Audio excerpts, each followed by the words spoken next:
जय श्री राधे दोस्तों, केपी की वाणी चैनल में आपका स्वागत है। माता रानी का आशीर्वाद पाने हेतु कमेंट में जय माता दी अवश्य लिखे। वहीं अगर आप महाकाल के भक्त हैं तो कमेंट में हर हर महादेव अवश्य लिखे।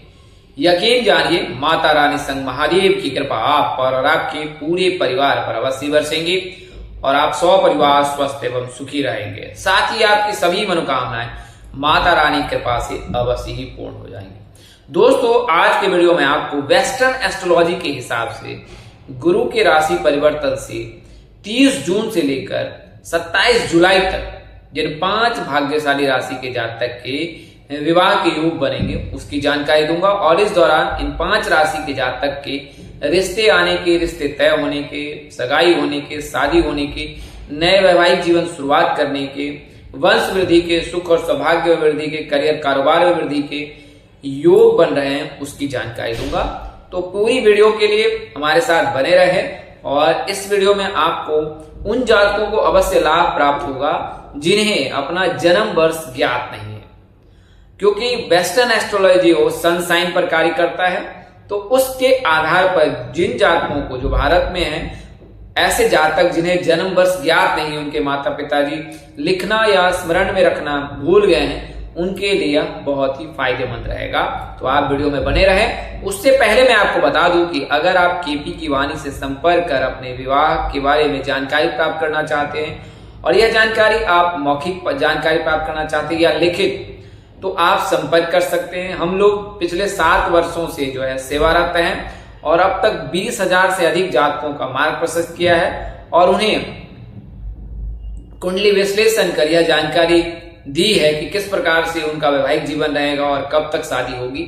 और पिछले 7 वर्षों से केपी की वाणी एक ही सब्जेक्ट यानी विषय पर जो है केंद्रित है। तो आप संपर्क कर सकते हैं और जब आप केपी की वाणी से संपर्क कर अपने विवाह की कुंडली बनवाते हैं, विवाह संबंध की जानकारी प्राप्त करते हैं, तो ए से लेकर जेड तक पूरी जानकारी दी जाती है कि आपकी शादी कब होगी, कहाँ होगी, कैसे होगी, किससे होगी, किस दिशा में होगी, कितनी दूरी पर होगी, किस नाम से होगी, किस राशि से करनी चाहिए, जीवन साथी का रंग, रूप, स्वरूप, स्वभाव और उनका करियर कैसा होगा, आपका करियर कैसा होगा।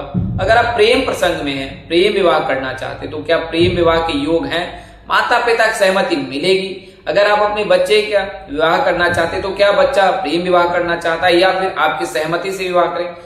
बच्चे यानी कि जो आप जातक या जाति कितने पुत्र होंगे या कितनी पुत्री होंगी।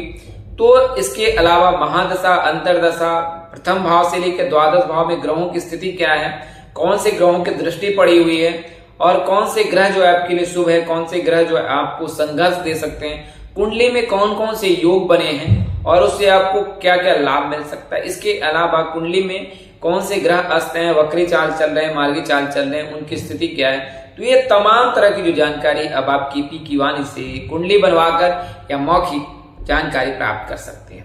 तो हमारा संपर्क नंबर स्क्रीन पर दिए गए हैं, डिस्क्रिप्शन बॉक्स में भी दिए गए हैं। आपको मैं दोहरा भी देता हूं 8521835670।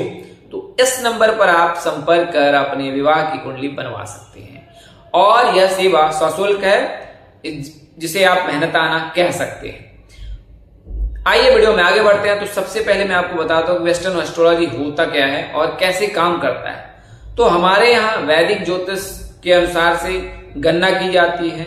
व्यक्ति के भूत, भविष्य और वर्तमान की जो जानकारी है वो वैदिक ज्योतिष से ही ज्ञात की जाती है और इसमें मून साइन का अहम रोल होता है, यानी कि चंद्र राशि का अहम रोल होता है और उसके आधार से ही गणना की जाती है। वहीं वेस्टर्न एस्ट्रोलॉजी में जो है सन साइन से ही गणना की जाती है। मून जो है, मून साइन का जो है भी ध्यान रखा जाता है। मून चरित्र के बारे में जो है मून के आधार पर जो है व्यक्ति के जो मनोभाव को पढ़ा जाता है और उससे व्यक्ति विशेष की जो गुण है उसको विश्लेषण कर बताया जाता है कि व्यक्ति का चरित्र कैसा हो सकता है या कैसे, तो मून साइन से होता है। वहीं लग्न एसेंडेंट यानी लग्न भाव, प्रथम भाव जो है उससे भी यह जानकारी ज्ञात की जाती है।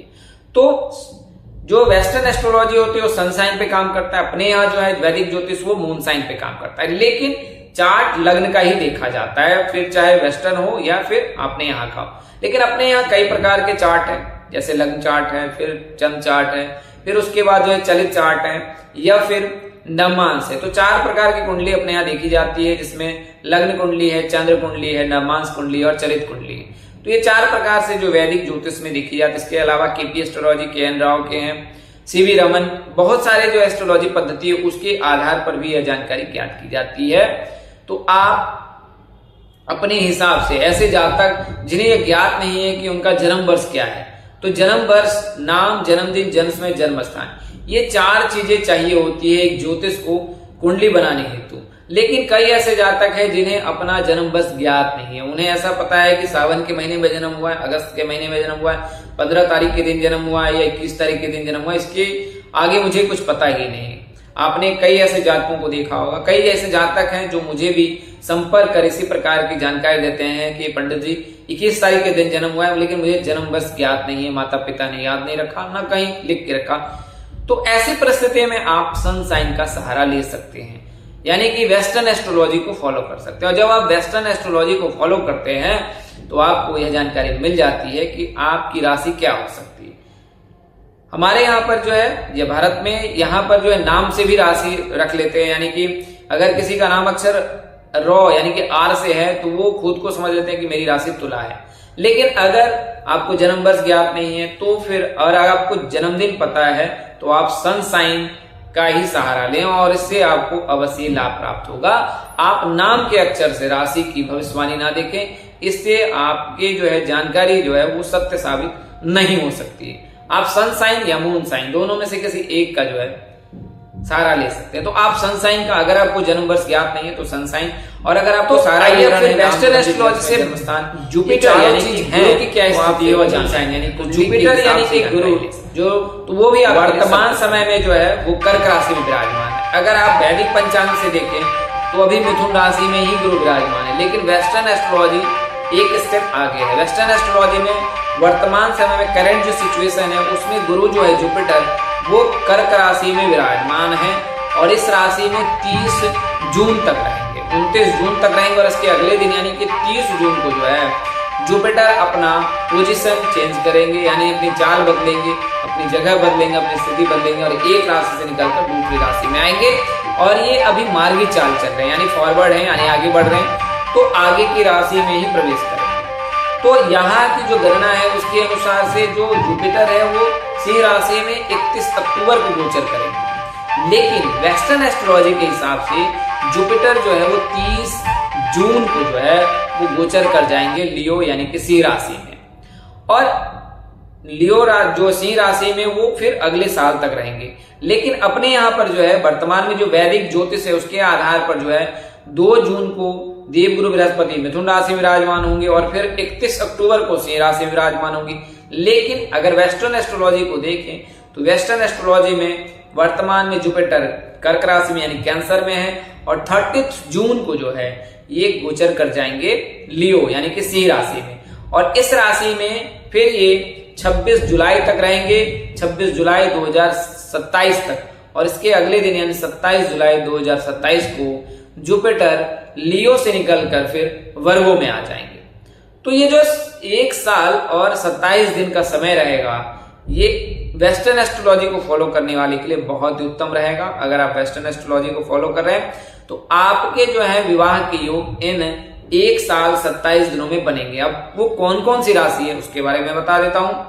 तो प्रथम जो है सिंह राशि में गोचर करेंगे देवगुरु बृहस्पति, तो सिंह राशि के जातक के लिए ही योग बनेगा क्योंकि उसके लग्न भाव यानी प्रथम भाव एसेंडेंट यानी कि जो पहला भाव होगा फर्स्ट हाउस उसमें देवगुरु बृहस्पति रहेंगे और सिंह राशि के जातकों के लिए शुभ योग बनाएगा। अगर वैदिक ज्योतिष से देखें तो इस समय जो है केतु आपके लग्न भाव में है, तो 5 दिसंबर को केतु आपके लग्न भाव से निकल आएंगे। लेकिन अगर वेस्टर्न एस्ट्रोलॉजी को फॉलो कर रहे हैं तो वहां पर केतु को ध्यान नहीं रखा जाएगा। वहां पर यह देखा लग्न भाव में कौन है, तो लग्न भाव में आपके जो है विराजमान रहेंगे देवगुरु बृहस्पति। तो वहां से लेकर यानी कि सिंह राशि के जो भी जातक है, एम नाम के जो भी जातक है, तो एम नाम के जो भी जातक 30 जून से लेकर 27 जुलाई 2027 तक आपके लिए शुभ योग रहेगा। तो एम नाम के जो भी जातक होते हैं यानी सिंह राशि के, उनके लिए समय उत्तम रहेगा। बात करें अगर डायरेक्शन की, तो ईस्ट डायरेक्शन आपके लिए अनुकूल है, यानी कि आपके लिए सही है। इस डायरेक्शन में ही विवाह की होगी। बात करें अगर नाम अक्षर की, तो एम नाम के लेटर से, के नाम के लेटर से, एस नाम के लेटर से, जी नाम के लेटर के साथ आपके विवाह की होगी। अब बात करें अगर ऑक्यूपेशन की, तो अगर आप सिंह राशि के जातक यानी लियो जोडिक साइन है, लियो पीपल है, तो आपको बिजनेस करना चाहिए। आप बिजनेस में बेहतर हो सकते हैं, या फिर आप कोई मैनेजमेंट का कोर्स कर लें और आप एज अ मैनेजर यानी लीड करने वाले, टीम लीड करने वाले अगर आप कार्य करते हैं तो उसमें आपको सफलता अवश्य मिलेगी। आप जो है एज ए लीडर अपने को अच्छे से रिप्रेजेंट कर पाएंगे वनस्पत आप अगर एम्प्लॉय बनकर काम करते हैं। तो अगर आप सिंह राशि के जातक है तो उसका आप ध्यान रखें। वहीं आपके जो फायर एलिमेंट्स हैं वो थोड़ा आपको हार्मफुल कर सकता है, तो आपको अपने एंगरनेस पे भी कंट्रोल रखना है, और साथ ही अपने जो वाणी है यानी कि जो आप बातचीत का जो क्रम है उसमें भी आपको जो है थोड़ी विनम्रता रखनी है, यानी कि you have to be humble. आपको विनम्र रहना है, सभी से मिलजुल कर बातें करना है, थोड़े से मधुरभाषी भी होना है, तो इससे आपके सभी काम अवश्य बनेंगे अगर आप सिंह राशि के जाए। तो फर्स्ट वन इज लियो।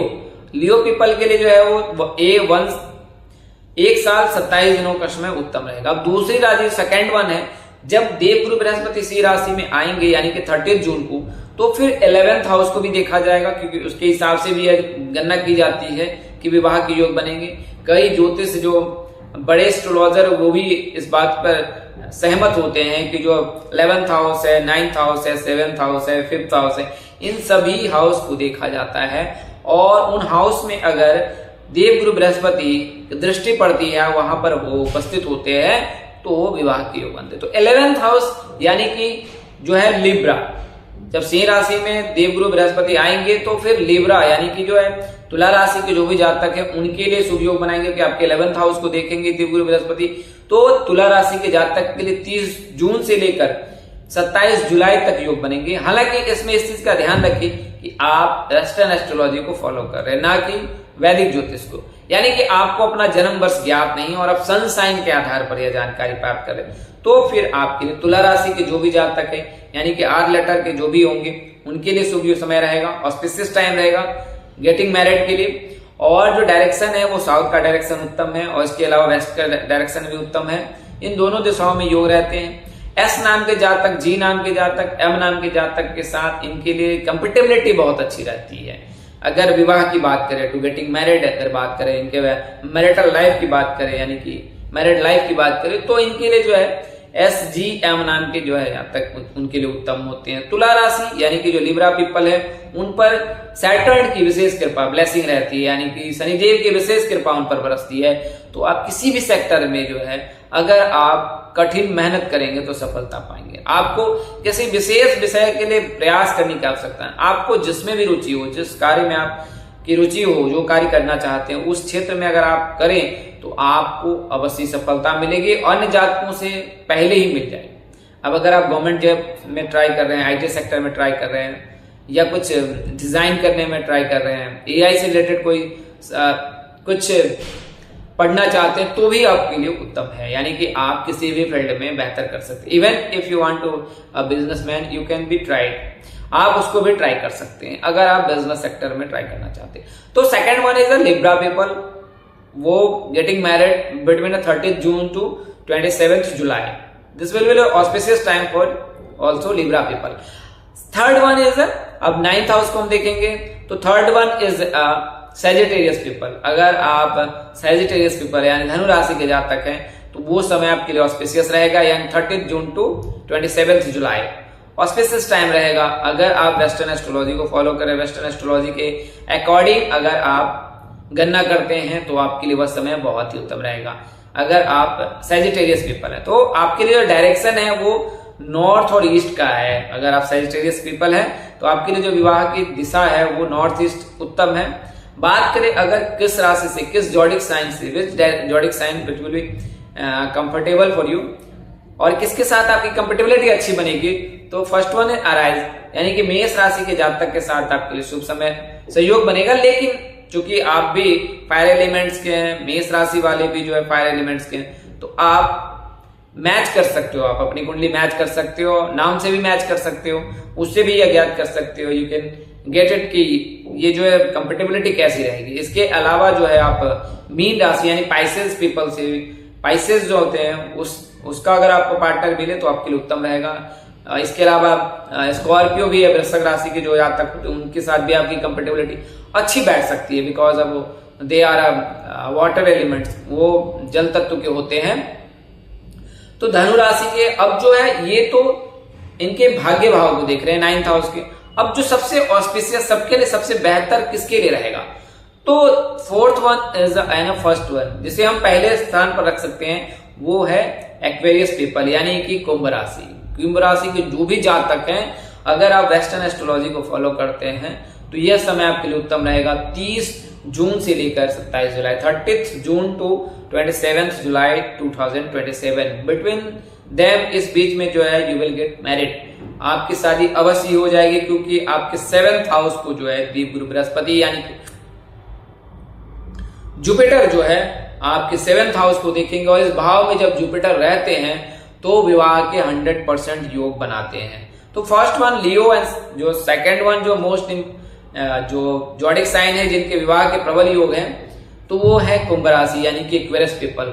और जो भी कुंभ राशि के जातक है उनके विवाह के प्रबल योग हैं, और यह योग जो है वो बन रहे हैं एज अ वेस्टर्न एस्ट्रोलॉजी के हिसाब से, तो जुपिटर के ट्रांजिट से। तो जुपिटर जो ट्रांजिट करेंगे लियो में, तो उस समय फिर आपके लिए डायरेक्शन अगर बात करें तो वेस्ट आपके लिए बेस्ट डायरेक्शन है। वहीं बात करें अगर आपके लिए क्या बेटर रहेगा, तो आप जो है जॉब भी कर सकते हो, बिजनेस भी कर सकते हो। आप में क्रिएटिविटी सबसे अलग लेवल की होती है, सबसे ज्यादा क्रिएटिविटी के मास्टर कहलाते हैं कुंभ राशि के जातक एक्वेरियस पीपल। तो आपको कुछ विशेष करना चाहिए, विज्ञान साइंस से लेकर फिक्शन से लेकर इन सब सेक्टर में अगर आप जो कुछ नए चीजों में एआई से रिलेटेड चीजें भी आप कर सकते हैं, उसमें भी आपके लिए करियर बहुत ही ब्राइट रहेगा फ्यूचर। और आप इस चीज को अवश्य ध्यान रखिए कि जो चीज अपकमिंग है और जो चीज करंट में काफी बूमिंग कर रहा है, उस सेक्टर में अगर आप अपनी क्रिएटिविटी को इंप्लीमेंट करते हैं तो you will get more success rather than others field whatever you are doing. तो ये सेक्टर भी आपके लिए बेटर है अगर आप एक्वेरियस पीपल हो। अब लास्ट वन जो है वो मेष राशि है, यानी कि एरियस पीपल है, उनके लिए भी शुभ समय रहेगा जब जुपिटर जो की ब्लेसिंग आप पर बरसेगी। और उस दौरान जो मेष राशि के जो भी जातक हैं तो उनके लिए भी जो है you will get married between them, उन समय में जो है आपकी शादी होने के प्रबल योग हैं। अगर आप जुपिटर के अकॉर्डिंग से जो है एरियस पीपल हो, यानी एरियस गर्ल एरियस बॉयज जो भी हो, तो आपके लिए गेटिंग मैरिड का प्रोबेबल टाइम रहेगा, उस दौरान आपकी शादी अवश्य हो जाएगी। अब बात करते हैं डायरेक्शन की, तो बेस्ट डायरेक्शन और साउथ डायरेक्शन आपके लिए भी परफेक्ट है अगर आप एरियस पीपल हो। और चूंकि इसमें क्या होता है, सन जो है, सन का ब्लेसिंग आपको विशेष मिलता है, ज्यादा मिलता है, तो आपके लिए जो है ये समय उत्तम रहता है कि आप किसी भी सेक्टर में बेटर कर सकते हो, बिजनेस हो, जॉब हो, या फिर किसी कंपनी में आप एज एम्प्लॉय हो। बट अगर आप गवर्नमेंट सेक्टर में इंडिया में ट्राई करो तो वो भी बेटर है। अगर आप वेस्टर्न एस्ट्रोलॉजी के अकॉर्डिंग आप भारत के बाहर से आप इस वीडियो को देख रहे हैं, तो आपके लिए बिजनेस बहुत अच्छा रहेगा, बिजनेस परफेक्ट रहेगा आपके लिए कि आप बिजनेस करो और उसमें आपको अवश्य सफलता मिलेगी, because of sun, because of Mars, इन दोनों का जो है विशेष ब्लेसिंग आपको मिलता है, और इस वजह से जो है आपके लिए परफेक्ट रहता है बिजनेस। तो आप बिजनेस अवश्य करें। तो दोस्तों, आज मैंने आपको वेस्टर्न एस्ट्रोलॉजी के अकॉर्डिंग उन 5 राशि के जातकों की जानकारी दी है जिनके विवाह के योग 30 जून से लेकर 27 जुलाई 2027 तक है, और बिटवीन देम इनके बीच में जो है आपके विवाह के 100% योग बनेंगे। क्योंकि यह जानकारी वेस्टर्न एस्ट्रोलॉजी के आधार पर दी है, तो उन जातकों के लिए भी कारगर जिन्हें जो नंबर ज्ञात नहीं है और वो महीने के हिसाब से यह विशेष जानकारी देख रहे हैं। तो आज के लिए इतना ही, अगले वीडियो में फिर मिलेंगे। तब तक के लिए आप अपनी पसंद का अगर कोई विशेष ट्रांजिट के आधार पर कोई जानकारी प्राप्त करना चाहते हैं, जुपिटर, मार्स, सन, सैटर्न, तो आप कमेंट कर हमें बताएं कि आप किस ट्रांजिट के आधार पर अपनी जानकारी प्राप्त करना चाहते हैं, तो आपको अवश्य जानकारी दी जाएगी। कोई सलाह सजेशन देना चाहते हैं तो मोस्ट वेलकम है आपका, आप अवश्य दें। आज के लिए इतना ही, अगले वीडियो में फिर मिलेंगे। तब तक के लिए मुझे इजाजत दें। आप जहां रहें मस्त रहें, स्वस्थ रहें, व्यस्त रहें। माता रानी की असीम कृपा पर बरसती रहे। परमपिता परमेश्वर आपको सद्बुद्धि, सत्मार्ग और आगे बढ़ने की शक्ति दे। इन्हीं शुभकामनाओं के साथ कि जल्द एक नई वीडियो में एक नई जानकारी लेकर आपके स्वस्थ रहने की कामना करने के साथ जो है विदा लेता हूं। नमस्कार, जय श्री राम दोस्तों, जय श्री कृष्णा, जय माता दी, जय वाहिगुरु, हर हर महादेव।